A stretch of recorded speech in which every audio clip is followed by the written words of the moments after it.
খোলাচা পিঠা কি সম্ভব বন্ধুরা আজকের ভিডিওতে সেটা আপনাদের সাথে দেখাচ্ছি। দেখতে চাইলে অবশ্যই আমার পুরো ভিডিও জুড়ে থাকবেন। এরকম সুন্দর সুন্দর পিঠাগুলো আমি কিভাবে বানাইছি দেখতে চাইলে অবশ্যই আমার পুরো ভিডিও জুড়ে থাকতে হবে বন্ধুরা। আমি মূল রেসিপিতে চলে যাই। বিসমিল্লাহির রহমানির রহিম। আসসালামু আলাইকুম বন্ধুরা, কেমন আছেন? আশা করি যে যেখানে আছেন সবাই অনেক ভালো আছেন। আজকে একটা নিয়ে এসেছি খোলাচা পিঠা কেমনে বানাবো সেই ভিডিওটা আপনাদের সাথে রেসিপিটা শেয়ার করব। আশা করি ভালো লাগবে। রেসিপিটার জন্য শুধু লাগবে আমার নিয়ে নিয়েছি এখানে আমি উষ্ণ গরম পানি নিয়েছি। তারপর নিয়েছি 2টা ডিম। ডিমটা আপনারা কম বেশি বাড়িয়ে দিতে পারেন স্বাদের জন্য। তারপর নিয়ে নিয়েছি আমি এখানে স্বাদ মতো লবণ। সম্পূর্ণ লবণটা আপনারা স্বাদ মতো দিবেন। অল্প উপকরণ দিয়ে আমি আজকের এই খোলাচা পিঠাটা বানিয়ে দেখাবো খুব সহজভাবে। নতুন রাঁধুনি ব্যাচেলর আপুরাও কিন্তু ইজিভাবে বিকালের নাস্তা সকালের নাস্তায় এই রেসিপিটা বানিয়ে খেতে পারবেন। আশা করি অনেক ভালো লাগবে বন্ধুরা। ভালো লাগলে আমার সাথে থাকুন। আমি দিয়ে দিব এখানে স্বাদ মতো লবণ, যতটুকু লাগবে ততটুকু দিব, পরে লাগলে আরও দিব। দিয়ে লবণটাকে আমি পানিটা মিশিয়ে নিয়েছি। আমার পানিটা হচ্ছে গরম, আঙ্গুলটা সহ্য করা যায় এরকম গরম, দেখতে পারতেছেন। এই পর্যায়ে আমার আঙ্গুলটা সহ্য করা যায়, অনেকক্ষণ রাখা যায় এরকম গরম আমি পানি নিয়েছি বন্ধুরা। পানিটা কিন্তু ইম্পর্টেন্ট। পানি যদি ঠিক হয় তাহলে আপনার পিঠার ডোটা কিন্তু একদম পারফেক্ট হবে। পানি যদি ঠিক না হয় তাহলে আপনার খোলা পিঠা বলেন চিতই পিঠা বলেন কোনো কিছু ঠিক হবে না। এটা হচ্ছে আতপ চাউলের গুঁড়া। অবশ্যই চিতই পিঠা খোলাচা পিঠার জন্য আতপ চাউলের গুঁড়া করে নেবেন বা বাজার থেকে কিনে আনলে সেটা দিয়েও করা যাবে। আমি যে প্রসেসে দেখাচ্ছি রেডিমেড আটা দিয়েও করা যাবে। এটা হচ্ছে আমার ঘরের চাল ভাঙানো, আমার যাই দিয়েছিল সেটা দিয়ে আজকে রেসিপিটা করে দেখাচ্ছি। আপনারা দেখতে থাকুন, আশা করি অনেক অনেক ভালো লাগবে বন্ধুরা। ভিডিওটা স্কিপ করবেন না। এখানে আমি টিপস অ্যান্ড ট্রিক দিব, আপনাদেরকে উপকার আসবে নতুন রাঁধুনি ব্যাচেলর আপুদের জন্য। এভাবে আটার ডোটাকে ভালো করে ফেটিয়ে নিতে হবে বন্ধুরা। যারা এখনো পর্যন্ত একটা লাইক দিতে ভুলে গিয়েছো আমার প্রিয় আপুরা ভাইয়ারা অবশ্যই একটা লাইক দিয়ে ভিডিওটা কন্টিনিউ করার অনুরোধ রইল। আর আমার চ্যানেলে যারা নতুন ভিজিট করেছো অবশ্যই সাবস্ক্রাইব করে দিবে, যদি আমাকে বেল বাটনটা অন করে দিবে যেন ভিডিও দেওয়ার সাথে সাথে নোটিফিকেশনটা আপনাদের মাঝে পৌঁছে যায় বন্ধুরা। যখন খুশি আপনারা সময় করে ভিডিওটা দেখে নিতে পারবেন বন্ধুরা। অনেক কষ্ট করে ভিডিও বানাই, লাইক দিতে চাও না, ফুল ওয়াশ করো না, প্লিজ বন্ধুরা ভিডিওটা একটু ফুল ওয়াশ করে দিবা। দুটোটা ডিম আমি এক এক করে দিয়ে ফেটিয়ে দিয়েছি, দেখতে পারতেছেন।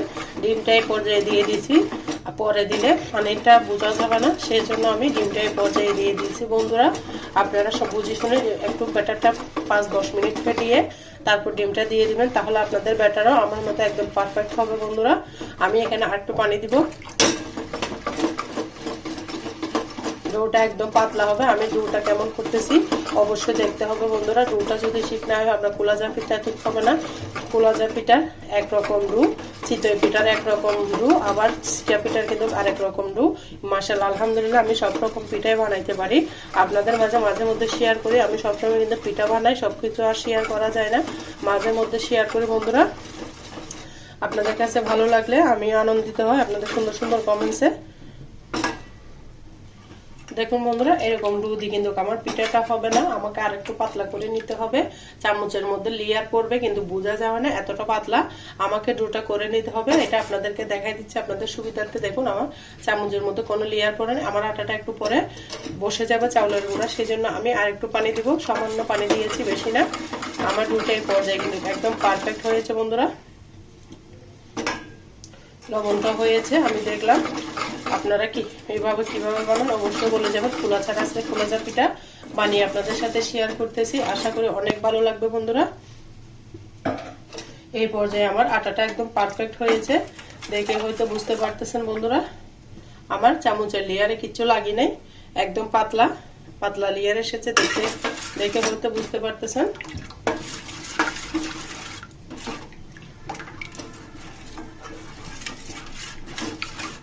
এই পর্যায়ে আমি চুলার মধ্যে চলে যাব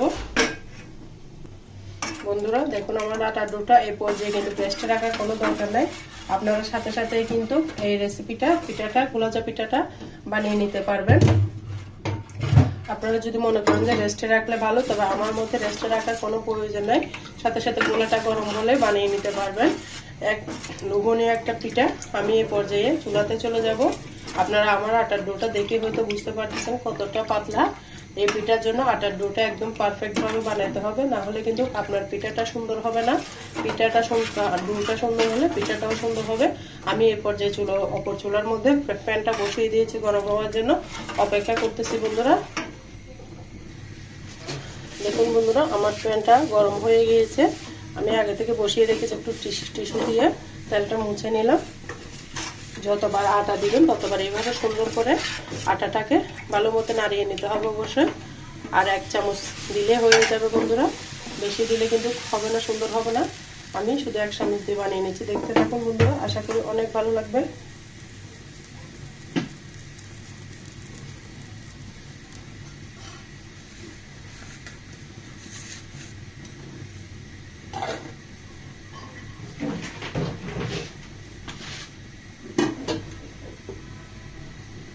দেখুন বন্ধুরা, আমার পিঠাটা হয়ে গিয়েছে, মাত্র 2 সেকেন্ড লেগেছে।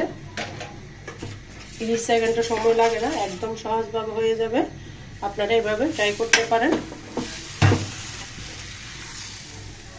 খুব ইজি খোলা পিঠাটা বানানো বন্ধুরা। বিকালের নাস্তায় কিন্তু একদম পারফেক্ট। তবে আমার মতে এই নাস্তাটা সকালে খেলে পেট ভরে না, বিকালের জন্য ঠিক আছে বন্ধুরা।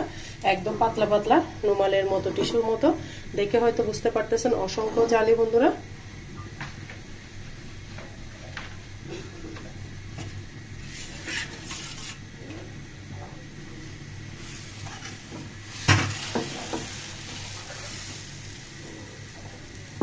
এক করে আমি সব পিঠাগুলো বানিয়ে নিচ্ছি।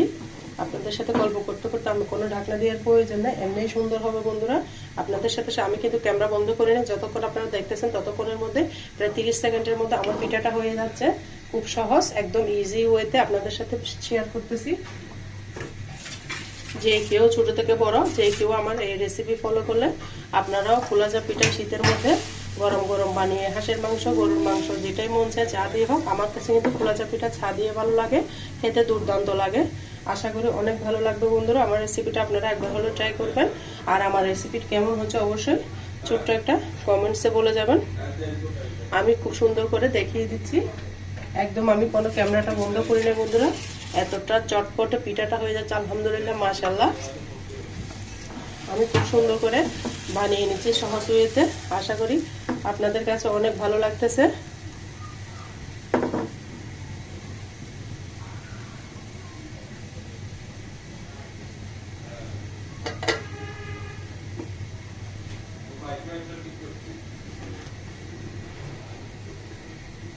দেখুন বন্ধুরা, এটাও হয়ে গিয়েছে, কতটা জালি, মাশাআল্লাহ মাশাআল্লাহ আলহামদুলিল্লাহ। আমি আগে কিন্তু কোনো পিঠা বানাতে পারতাম না, শ্বশুর বাড়িতে এসে ননদ থেকে, শাশুড়ি থেকে শিখেছি। শ্বশুর বিয়ে তো হয়ে গিয়েছে পড়াশোনার মাধ্যমে, আর তেমন কাজ শেখা হয় না বাবার বাড়িতে। শ্বশুর বাড়িতে এসেই কিন্তু আমার সমস্ত কাজকর্ম শেখা বন্ধুরা। খুব সহজভাবে দেখিয়েছি। দেখুন বন্ধুরা, এই পিঠাটাও কিন্তু আমার হয়ে গেছে অসংখ্য জালিযুক্ত। দেখুন আপনাদের সাথে যতক্ষণ আমি ভিডিও করতেছি ততক্ষণ কিন্তু আমার পিঠাটা বানিয়ে নিচ্ছি আমি খুব সহজ ওয়েতে।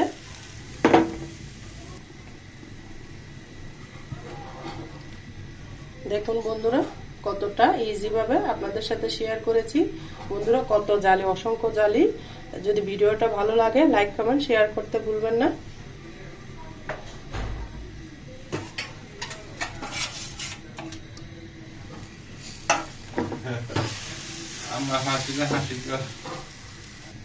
বন্ধুরা দেখতে পারতেছেন আমি কিন্তু একবার তেল ব্রাশ করেছি টিস্যু দিয়ে, আর কোনো তেল দিয়ে নাই, শুধুমাত্র এই তেল দিয়ে কিন্তু আমার পিঠাটা রেডি করতেছি। আমি কোনো প্রকার আর এখানে তেল ইউজ করি না, শুধুমাত্র একটা তেল দিয়ে। ডিমটা যদি বেশি করে দেন তাহলে আপনাদের পিঠাটা আরো সুন্দর হবে। আমি এখানে আটা নিয়েছি 250 গ্রাম মতো, 250 গ্রাম থেকে একটু বেশি। আমার পানি লেগেছে হাফ কেজি থেকে একটু কম। দেখুন বন্ধুরা, আমি 1 চামচ দিবেন, ডালের চামচ 1 চামচ দিলে। আপনাদের ননস্টিক প্যান যদি বড় হয় তাহলে আরো বাড়িয়ে দিবেন। আমার ননস্টিক প্যানটা ছোট, সেই জন্য আমি 1 চামচ দিয়েছি। যদি বড় হয় তাহলে বড় করে বানাবেন। আমি বেশি দিলে কিন্তু পিঠাটা সুন্দর হবে না, সেই জন্য আমি এখানে 1 চামচ, ডালের চামচ 1 চামচে দিচ্ছি। আপনারা ননস্টিক প্যান যদি বড় থাকে অবশ্যই ননস্টিক প্যান লাগবে পিঠাগুলো বানানোর জন্য, আর খোলা থাকলে তো আরো ভালো। এখানে আমরা খোলা নাই আমার কাছে, সেই জন্য আমি ননস্টিক প্যানের মধ্যে কিন্তু এই পিঠাটা বানিয়ে নিচ্ছি। দেখুন বন্ধুরা, আমার পিঠা বানানো কিন্তু শেষ। আমি চুলাটা বন্ধ করে দিলাম। কতটা ইজি ভাবে দেখালাম। আশা করি অনেক ভালো লাগবে বন্ধুরা। ভালো লাগলে অবশ্যই লাইক কমেন্ট শেয়ার করতে ভুলবেন না। দেখুন বন্ধুরা, কতগুলো পিঠা মাশাআল্লাহ আলহামদুলিল্লাহ বানিয়ে নিলাম। খুব সহজে আমার 10-15 মিনিটে আমার সমস্ত পিঠা বানানো শেষ। খুব সহজভাবে দেখালাম। আশা করি অনেক ভালো লাগবে বন্ধুরা। ভালো লাগলে অবশ্যই লাইক কমেন্ট শেয়ার করে দিবেন। আজকের মতো আমি এখানেই বিদায় নিচ্ছি বন্ধুরা। সবাই ভালো থাকবেন, সুস্থ থাকবেন। আমার জন্য, আমার পরিবারের জন্য দোয়া করবেন। আমি এখানে বিদায় নিচ্ছি। আল্লাহ হাফেজ। আসসালামু আলাইকুম।